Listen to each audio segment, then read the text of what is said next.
Hey, what's going on, everyone? So, I consider myself an old school gamer. Yeah, not just in the sense that I love playing games from previous generations, but also because I grew up during these generations, and because of that, my gaming likes and dislikes have been somewhat fashioned over 30 intense years of playing video games.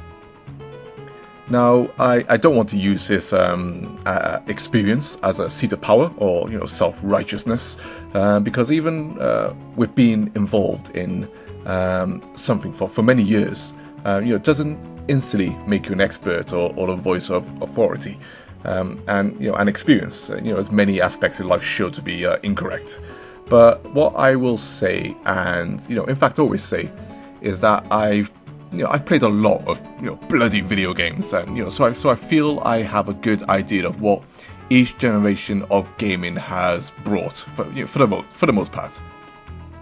But one thing you notice a lot in this industry, especially from many gamers who perhaps were never born during certain generations or only grew up in a certain ecosystem of consoles.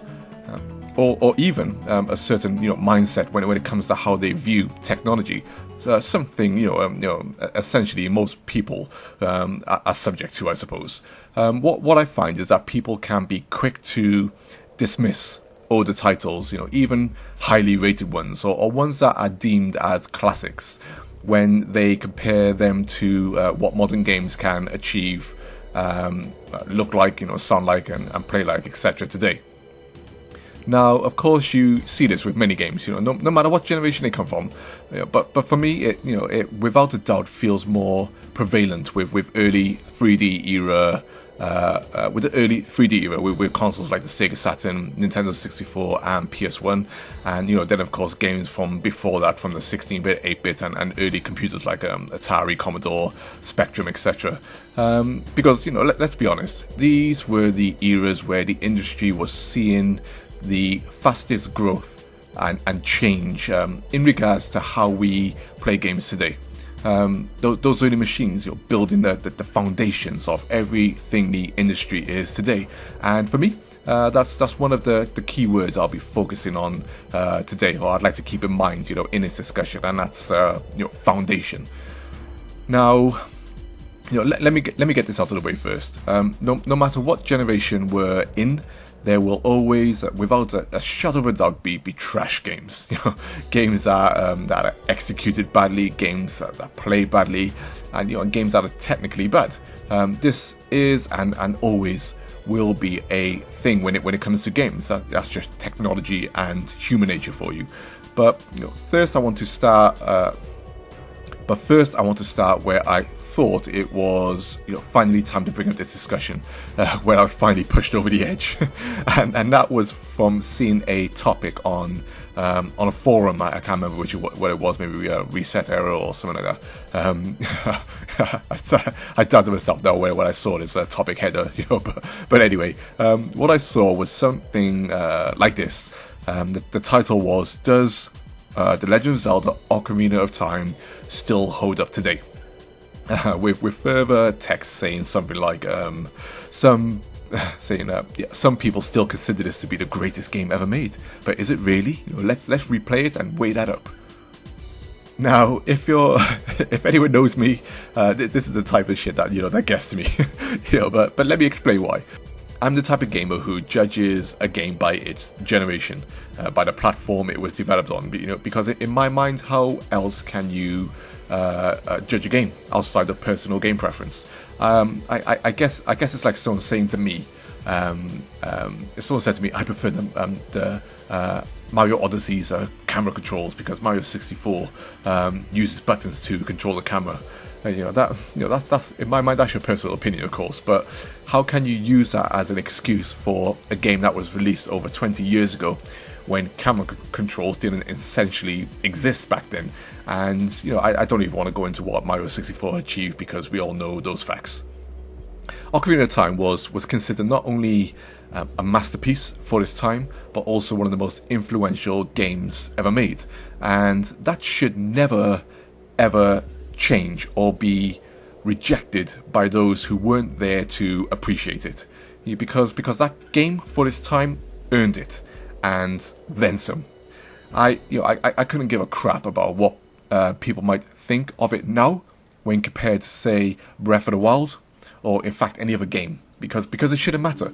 Ocarina of Time is an N64 and 5th generation masterpiece, based off general consensus and scientific fact. Why is this so? Because I said so. People will moan about the frame rate being 30 or below, or you only have one analog stick, or the game is short, or the story is basic, or the textures are, the textures are blurry. Blah, blah, blah, blah. It's very annoying. I'm just teasing. You're adorable. I love you so much, darling. Which makes it unplayable, for them. And I said that in quotations, but like I said, each their own. Which I think is definitely a generational thing for me, because everyone I know who played that game back then, never thought twice about such petty little things, because they were products of that generation, and for the most part we were understanding and respectful of what was being achieved, and bloody well grateful that we had such quality software being delivered to us. Now, like I said before, there are clearly some games from back there where we could probably all generally agree that were overall not great games from whatever generation it may have come from. And like I said, that includes modern generations. And because of that, these are games that we can collectively chew out if need be. Games like E.T. on the Atari, or Superman 64 on the Nintendo 64, Zelda and the Wand of Gamelon on a Philips CDI, or most recently Life of the Black Tiger on the PlayStation 4, or Crash Bandicoot on the PlayStation 1. Sorry, I can't help myself. Joking aside, what I'm saying is that these were badly designed games for their generations, for their consoles and generations, which, unless you were some sick mutant who actually liked them,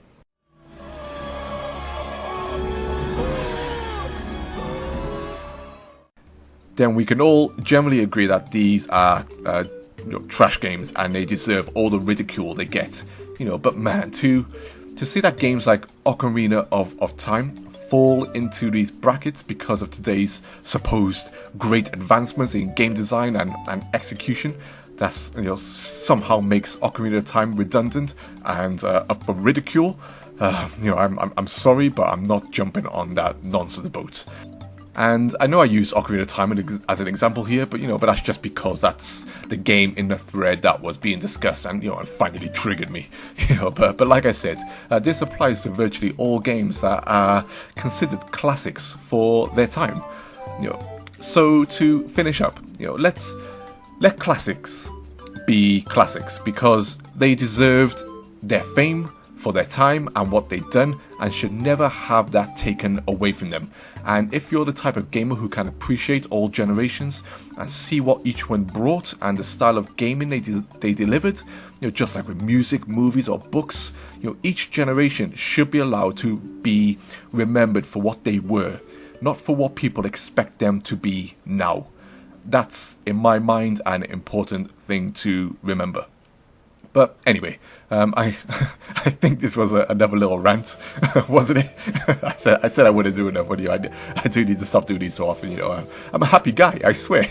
But anyway, as always, thanks for listening, and let me know your own thoughts on whether you do, whether you feel if people should be allowed to look back at these old games and then compare them to modern standards and look down on them, and as if they're pathetic now. Which, like I said, it just in my mind it's just crazy. But you might think that, and I'm not going to chew out in the comments. Let me know your thoughts, and as always, I will reply to every single person I can in my comment section. So yeah, once again, thanks for listening, and I look forward to your comments below. Peace.